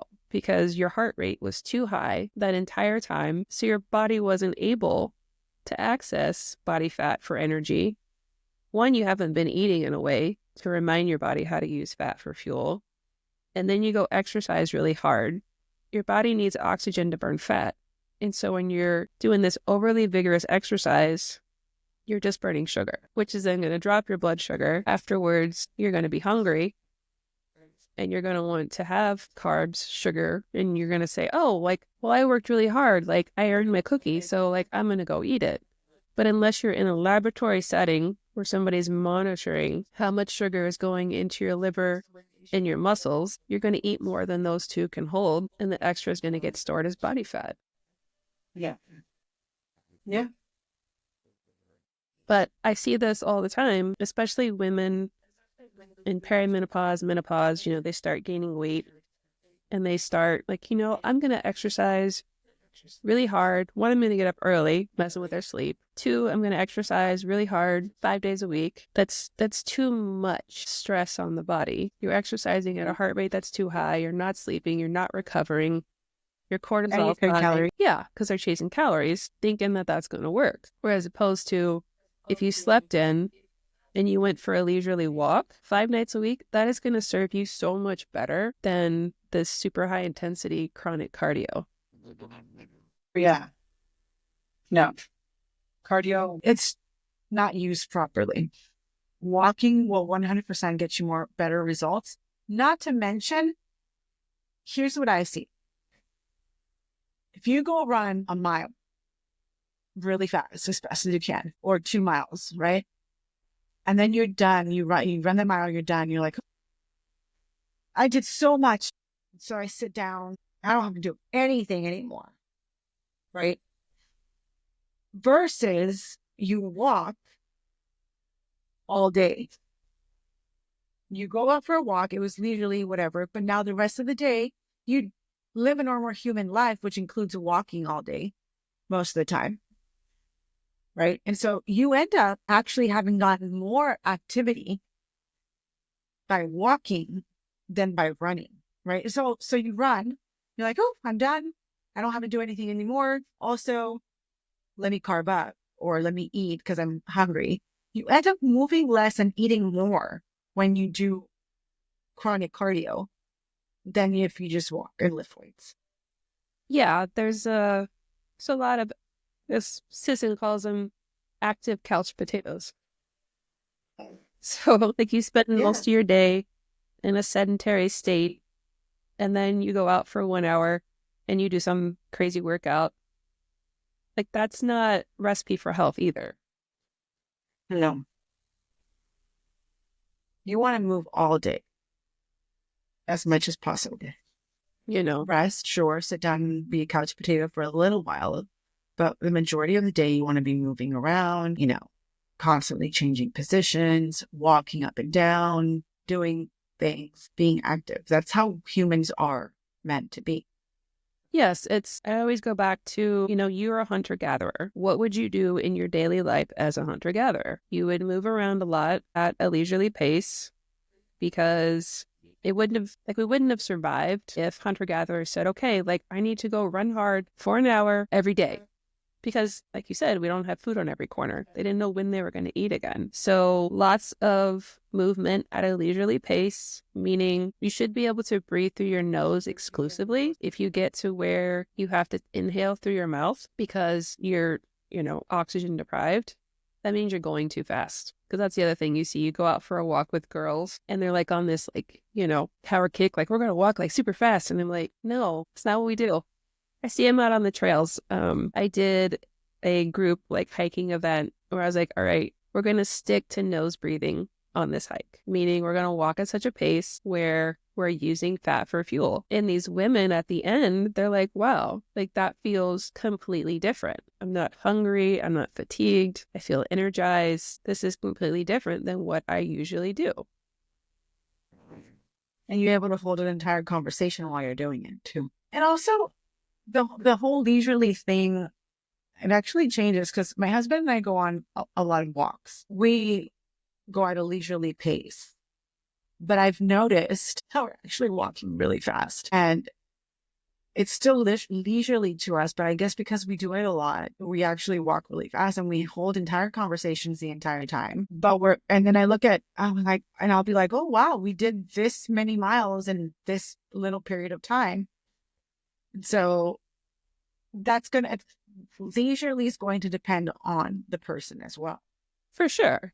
And that's part of the whole, primal endurance is the more time you spend training at that lower heart rate, your body gets better at using fat for fuel. And what you find is you can cover that same distance in a shorter amount of time and keep your same low heart rate.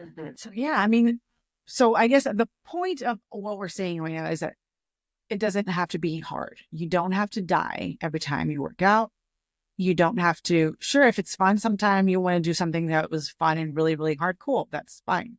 But like on a daily basis, You don't have to die every time you work out. Your food doesn't have to taste like cardboard. Food's actually really delicious if you just give it a chance to be delicious instead of being so hyper aware of all the different flavors that you're used to eating. Yeah, and there was a study where they compared women who did 20 minutes of HIIT exercise versus women who consistently worked out for 60 minutes. And what they found was the women who stuck to 20 minutes of HIIT exercise, meaning high intensity interval training, they lost 3 times as much body fat as the women who were going nonstop for 60 minutes. How sprinting works really well. Really well. Walk leisurely for a while and occasionally sprint for a little piece, a few seconds, 10 seconds, and then walk again at a leisurely pace and occasionally sprint again. And that works a lot better than 60 minutes of running on the treadmill or wherever you're. Well, especially when you're trying to get your body to burn fat for fuel, if you keep exercising in a way that's putting this glucose demand on your cells, you're sending a mixed signal to your body. So I'm eating in a way where I want my body to remember how to burn fat for fuel, but I'm going to go mess it up in the gym by doing some group cardio class that's way above the heart rate that I need to be at. I'm going to be asking, my body's going to go anaerobic and rely primarily on glucose to fuel this. And so, I went to Orange Theory for like a year, maybe like 5 years ago. And so my sister did Orange Theory for a while too, and it did great things for her. She lost weight and she started to feel better and whatever. But my sister is not me, right? Meaning she doesn't eat the way that I do. She doesn't exercise the way that I do. And this was like when she was doing Orange Theory, it was new to her. It was her start, is when she started exercising, right? And so she got a lot of, it worked for her at first, right? And then I think she doesn't do Orange Theory anymore. I'm assuming it eventually didn't work as well and she had to do other things. I also did Orange Theory. And the period of time that I did Orange Theory, I literally saw zero changes of any sort in my body. I did not lose weight. I did not lose fat. I did not, by then, when I did Orange Theory, I had been lifting weights and exercising for years, right? And I wanted to try Orange Theory just to see. And I did Orange Theory for a year. Again, it might work for somebody when they first start exercising. Any change to doing nothing is going to give you an improvement for a while. Eventually, it's going to stop, right? But especially if you're going from doing zero, doing nothing to doing something, right? And so, yes, if you're that person, Orange Theory, running, anything that you do is going to change you somehow. But for a person who already exercises, so if you're going to start doing Orange Theory and you do it for a few years, you'll notice that it's not going to have the same effect on you later on than it did at the beginning. That's why it didn't have an effect on me, because I was not doing anything that my body was requiring my body to burn any fat. So I saw zero change. Nothing changed. I couldn't believe it that I spent a year going to Orange Theory for 3 times a week, running my ass off on those treadmills, then the rower, then a little bit of weights, and I saw zero change. So this is what we're talking about when we talk about chronic cardio. And again, some people at the beginning will see the results only because it's new to you. But in the long term, you will not see long-term consistent results. Well, it's like in our first podcast episode where I told my story and how in my 20s I joined a gym and I went to that step kickboxing class 5 times a week because it was fun and I just genuinely liked it. But back then I didn't know my heart rate was too high. And over the course of a year, I gained 30 pounds. And I got to where I needed to buy bigger clothes. And I was like, wait a minute, like I didn't join a gym to buy bigger clothes. Weight. And for a long time, I thought, no, like I was really buff. And so like I had to quit the gym, which I did. I quit the gym. I quit going to that class and I went back to my regular size. Buff?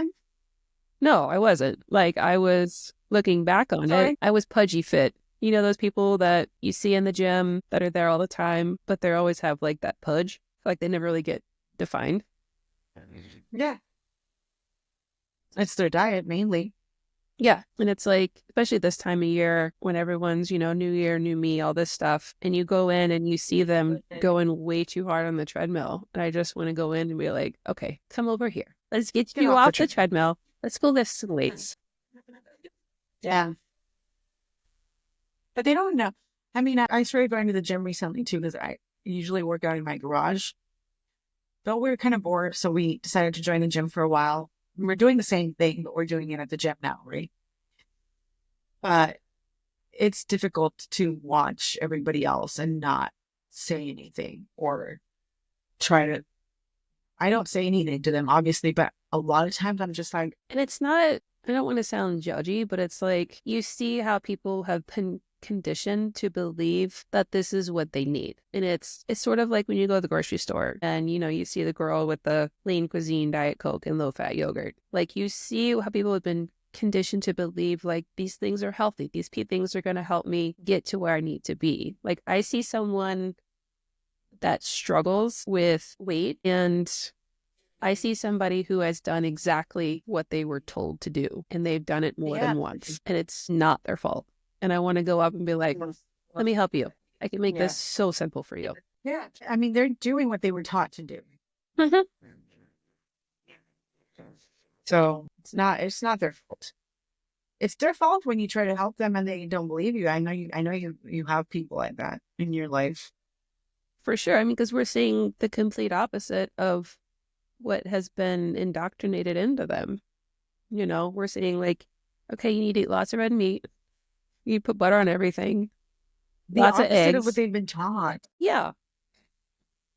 But it's at some point you have to say, like, okay, these are the things that I believe are healthy. I've been doing these things for whatever period of time, but I'm not healthy. At some point, you have to go, okay, maybe this doesn't work. It's like Dr. Jason Fung asks in his video, The Calorie Deception. He's like, why are there fat doctors? Is it because they don't do what they learned, or is what they learned incorrect? I highly doubt that they don't do what they learn. No, I mean, I know healthcare providers who, I mean, you would think if, okay, you went to medical school in whatever thing you studied, and you should have learned, you know, how to manage your body, right? But then, like, they struggle with weight. And it's like, okay, like, how do you not see that what you're doing isn't working for you? And why are you giving that same advice to patients? That is a conundrum that we will never figure out. The medical system is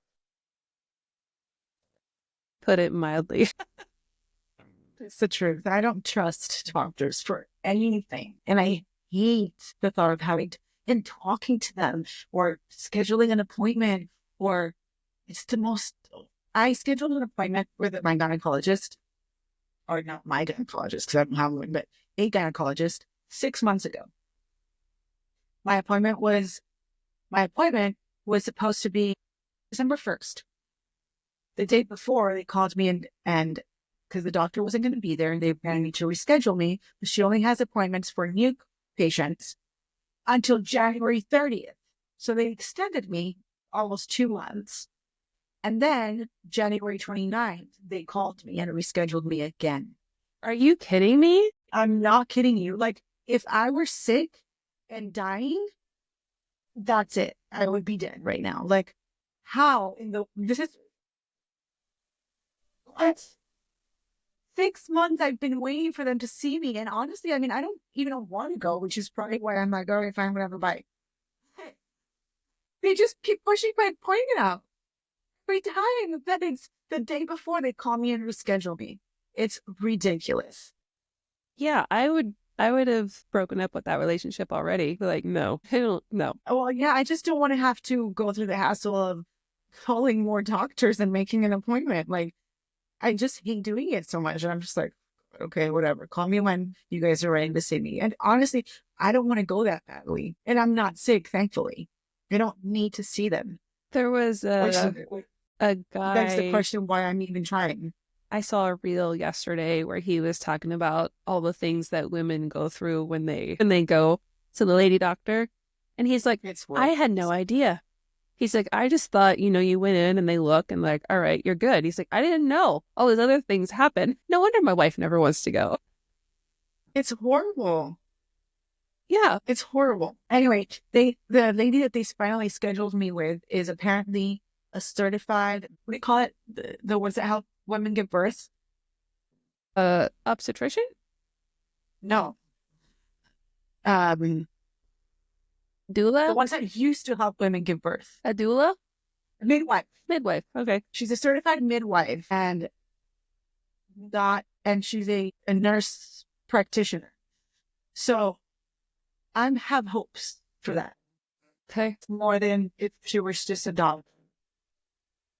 Because if she's a certified midwife, then she has a different thought process when it comes to birth, Mhm. which could possibly give her a different thought process when it comes to everything else. Yeah, I mean, I know for me, the reason why, one, I like being a coach is because I feel like so often, like doctors, nutritionists, whatever, you tell somebody, like, okay, do this, don't do that. And then people leave and they don't know how to figure it out. They don't know how to actually put it into practice. And so that's what coaches do is like, all right, this is what you're going to do. Okay, these are some ideas to kind of help you get started. But two, Hopefully, the doctor told you the right thing. right. Two, that's the reason why, like, I haven't gone to become a dietitian or anything like that. Like, why would I want to spend money for somebody to teach me the food pyramid? Like, no, that's a waste of my money and my time. And so you and I follow a lot of these doctors who initially did what they learned. And then they're like, wait a minute, this doesn't work for me. This doesn't work for my patients. And so we go and we read their books, and that's how I learned. And if I don't know something, I'm going to go look it up for you. And I'm going to send you sources or research papers or whatever it is. And so that's what I like about being a coach is that you can realize that nutrition science is not settled. We skip the individuality of what different people need. Unfortunately, most people, especially in the US, have had their insulin sensitivity wrecked by modern food. And so that's why low carb works for so many. But I like being able to say, you know what? Like, I don't know. I'm going to go research it. I'm going to give you some sources to help you make an informed choice. So it's more like we're just educators. Mhm. Yeah, basically. I really love that. And people don't, we're not just loony people that are carnivore. I'm carnivore. There are a lot of doctors actually who have gone, and that's the thing, right? They went and got educated in our medical system ways, practiced, realized this isn't right, and then started learning other stuff the same way we have, Mhm. right? There are doctors that have the same mentality that we have. So when a person comes to me and says, like, well, you're kind of crazy, you don't know what you're talking about, and you're not a doctor, I love that I can be like, well, I'm not, but there's this doctor and this doctor and this other doctor, and also this doctor and this doctor who all say the same thing. Why don't you look them up and take it from them then? I get it. You're not going to trust me, but this is where my sources are coming from. These are the people that I'm learning from, and you can trust them, not just Dr. Baker. I know that Dr. Baker is what is it? Foot doctor. So And so orthopedic surgeon, yeah. yeah, an orthopedic surgeon. But what I'm saying is for a lot of people that automatically discounts him from having any actual say. Not to me, but to some people, right? Yeah. But there are other doctors out there as well. It's like, Dr. Ken Berry is a family practitioner. yeah, Ken Berry's a great example. And, he got into carnivore because, he was struggling with his weight and insulin resistance. Paul Saladino got into it because, he had asthma and Allergies. eczema. And he's like, I learned no nutrition in any of the medical education that I had. And it wasn't until And he was a vegan before too, which is important because he's done both. lots of these doctors started off vegetarian, vegan, like Mark Hyman. I mean, Rob Wolf's not a doctor, but he's a biochemist. He was vegan. Saladino. I don't know about Anthony Chaffee, if he was or not. No. I loved him though. He's amazing. Mm-hmm. So intelligent. Yeah. And so, I mean, there are doctors out there saying the same things we are. I mean, I have half their books. Yeah. There are doctors out there saying the same things that we're saying. So it's not just us loony ladies saying this stuff. There are doctors out there saying it too. Doctors who took the time to continue educating themselves after their school education. Doctors that opened their minds, kept their minds open and realized something's not working. I need to fix it for myself and for my clients. Doctors who cared enough to look past it and not just be too good. And, I'm a doctor. I learned everything there is to know. There's nothing else to know. So I think that's even more important than a doctor who, yeah, sure, they got educated, graduated 30 years ago and haven't picked up a book since. Because that's true. They are like that. Yeah. My husband's, a doctor that checked my husband recently too, sent him, first she was like, oh, your LDL? Yeah. LDL stands for lethal. She told him that. And then she said, look it up on YouTube and educate yourself on nutrition. And I was like, bitch, I got this, right? I'm going to come back with, yeah, you sent me to YouTube and this is what I found.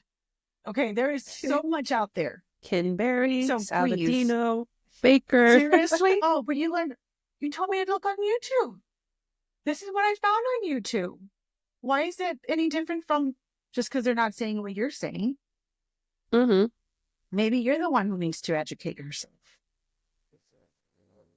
Yeah, and I've had that before, like in the women's group where I try and help women, like I'll occasionally drop comments like, hey, you need to check out this book by Elizabeth Bright, Good Fat for Women, Menopause. And this doctor chimes in when I said, perimenopause wasn't real, which the term was invented in the 1980s. So if this is like such a serious thing, like why is it so recently came up with a thing? Mm-hmm. And she's like, well, I'm a doctor. And I'm like, okay, she's a doctor too. Maybe you should read her book. Yeah. She is a doctor too. Like, that's so funny because she's a doctor, but it's almost like, yeah, sure, they're doctors, but they're not saying what we're saying, so they're wrong. Yeah, like there's so much ego behind the medical community, and people automatically assume because I'm getting this from a doctor, it's got to be the gospel. And, it's that whole thing like, okay, like look around. Like our healthcare system is so great. There's barely a healthy American left. 6.8% of us are metabolically healthy, meaning we have insulin sensitivity. The other, 93% of you are struggling. And no one's saying, hey, wait a minute, something's not right, except for maybe RFK. And people are like, no, like, it's fine. Like, we're just going to, write prescriptions. Hey, speaking of RFK, we don't know yet if he's going to be confirmed. I don't think we know yet, but isn't it crazy that you have somebody that sees all the red flags, like in our food system, how our food companies make cleaner products for Europe currently, and they've been doing it for years, how, autism rates are soaring, and there's somebody who's coming in to ask questions and people are like, no, he's dangerous. What? Like, what kind of Mickey Mouse reality are we living in where people are so Well, it's like miserable. you said on your Instagram post the other day. They don't want somebody who's going to get them out of their comfort zone. Well, they don't want to have to wake up and realize that they've been lied to all these years. They've been bamboozled and they fell for it. That's a big pill to swallow. I guess. I don't think it's a big pill to swallow if you're going to feel better and look better and be happy. It's just they've been told all these things about health and, weight and, oh, like it's your age. There's nothing you can do about it. And this is normal or it's in your DNA. Like all of these. But it's your age thing sucks. And granted, I'm not that old yet. So when people like older people and me are like, well, it's normal. This hurts and this hurts and I'm not doing so well here. But oh, well, it comes with age. And I'm like, well, I can't. I'm not 60. So maybe I can't, I don't say anything. I don't deny it because I'm not there yet. And it's easy for them to be like, well, you're 40. So I don't say anything, but I'm really praying that they're wrong. And when I get to 60, I'll know. I have helped people in their 70s get rid of arthritis pain by just changing their diet. That's 100%. There's lots of people that look at me and they're like, how are you 50? I actually had a patient this week. The women are just horrible. She looks at me and he's like, how old are you again? I was like 50. She's like, oh, she's like, give it 10 years. Cause she's like 60, whatever. Like in 10 years, you're just going to go down. I'm just going to go down in 10 years. Yeah. You're just going down because, it's age and it's inevitable. This is only going to last. And then when we turn 60, boom. I'm just like, whatever. That's how it is. All right. Let's see. Oh, okay. So let's tell them about the little book that you put together. Yes. How can they get it? Go to cougarlogic.com, become one of our subscribers, and it's a free download. And it's going to have links to the research studies that we've mentioned. There is also, just a short guide of these 6 things, work on dialing these in. There's a 30-day planner inside. And part of that, every week, you're going to get a page to plan your work week. Because I know, like, when you're out working, you're busy, you have all these things going down. And that's when a lot of people miss whatever it is they're trying to do. And so part of writing it down is, I know lots of people think like, oh, like I eat healthy. But if you're not actually like tracking it or looking at it, are you really? Like, especially if you have the health that you want to have. And so just start by writing things down. How was your sleep? How was your fitness? What did you eat? Stuff like that. And then, like I mentioned before, there's, a guide. If you want to eat more paleo, you want to eat carnivore. These are sorts of things you could put on your shopping list. And start there. Start with what you're doing. Start with how you feel. Every week, there's a weekly reflection. How did you do this week with your food and your sleep and, your lifestyle and your fitness and your stress and those sorts of things. And so that kind of helps you check in with yourself. Like, okay, what's actually happening? And if you think you're being healthy and, you write it down and you in fact are, but you're not seeing the results that you want to get, then maybe what you think or believe is healthy isn't really working for you. And that's when you start making other changes. It also comes with a list of 250 different names for sugar. So that way you will not get bamboozled. Yes, because those things are everywhere. It's an awesome book. It's really very helpful. You don't have to, I know there's a lot of pages, but you don't have to download them all. You can also download like the pertinent information, maybe your planner, and definitely the list of 250 words for sugar. Also, the grocery list for both paleo and carnivore. Those are going to be crucial. So I hope you guys can download that because that's going to be a good little book for you guys. Yeah. You can print just the pages that you want. You can, upload it to like Office Depot, have them print it in a little book for you. I tried to set it so that there'd be very little ink used. I didn't use like any big dark blocks of stuff. So yeah, go over to cougarlogic.com, subscribe to our Substack, and you can download it for free. Boom. All right, you guys, thanks so much for joining us today. Yes. This is going to be our 4th episode. This is our 3rd episode. Damn. Okay. This is our 3rd episode. And I think it's the best one yet. I feel like this is because this is such a big topic for women, It is especially women of our age. So many women struggle with this. So as Isabel and I are trying to grow the number of people we can reach, if you know somebody who would relate to this episode, please share it. If you want to be a guest on our show, we have a place on our Substack where you can sign up for that. If you have a product or service you would like to advertise on Cougar Logic, that's an option. Or if you have a question, a topic, you want to leave a comment, that's also on our Substack. Awesome. That's so exciting. Yes. That would be so. I think we should get some more guests on here. So let's see who we can get. Maybe in the next, I don't know, month or so, we can have a guest. Yeah, we should get one of the meaty marbles. Yes. I think Georgine would be super fun because she's like hardcore. She's super smart. And she said it how it is. Yes. Just like no F's given. Anyway, but all of them would be fun to have anyway. But yeah, we'll do. Oh yeah, let's invite one of the meeting marbles then. Yeah. That's date. Yeah, we should totally do that. Thank you for the next time. All right, Jen, we'll talk soon. All right. I'm going to go eat. I'm starving. Bye, everyone. Bye.